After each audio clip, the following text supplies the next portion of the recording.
నమస్కారం. నేను Chandu.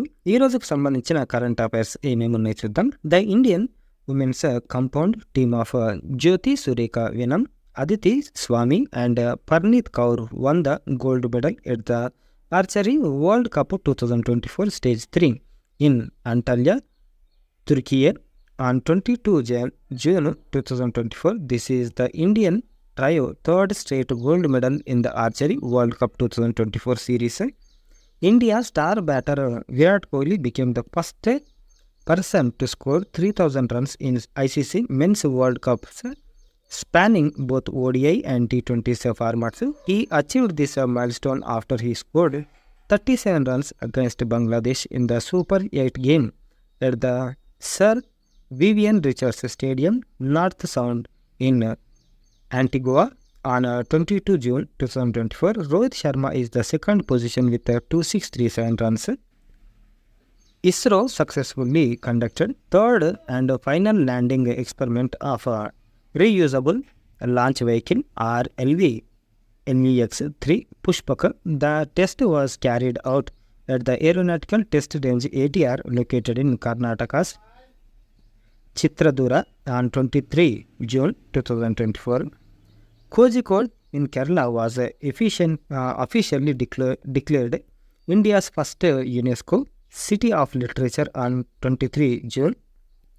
Marosari, Kozhikode in Kerala was officially declared India's first UNESCO City of Literature on 23 June 2024.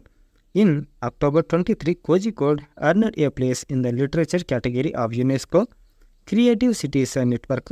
UCCN Gwalior in Madhya Pradesh was declared the city of music.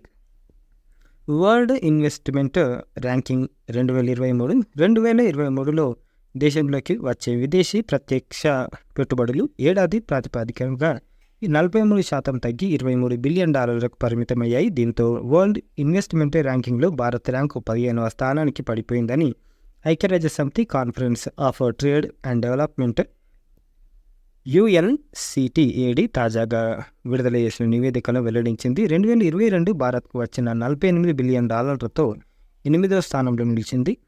మరి world investment ranking 2023లో America అగ్రస్థానంలో నిలిచింది. UNO public service day 2002 December 20న ఐక్యరాజ్యసమితి general assembly UNSC 57/277 తీర్మానాన్ని ఆమోదించడం ద్వారా ప్రతి ఏటా జూన్ 23న ప్రజాసేవ దినోత్సవాన్ని నిర్వహించాలని ప్రకటించింది. దీంతో ఐక్యరాజ్యసమితి ప్రతి ఏటా నిర్వహిస్తుంది. మరి దీని ఉద్దేశం ఏంటి అంటే ఉత్తమ ప్రజాసేవకులకు, నిజాయితీగా ప్రజాసేవకు అంకితమైన విశిష్ట వ్యక్తులు,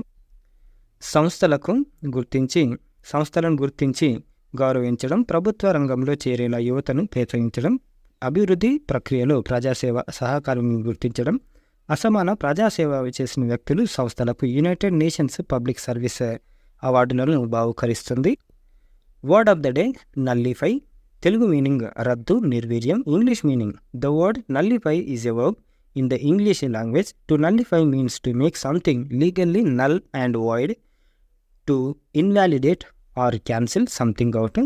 సినోనిమ్స్ అంటే same meanings invalidate, cancel. Antonyms opposite words. Confine, approve. Usage. The court decided to nullify the contract because it was signed under duress. The new evidence presented in the trial may be nullify the previous verdict. ఇవి ఈ రోజుకు సంబంధించిన current affairs. Like చేయండి, share చేయండి, subscribe చేయండి. Thank you. ధన్యవాదాలు.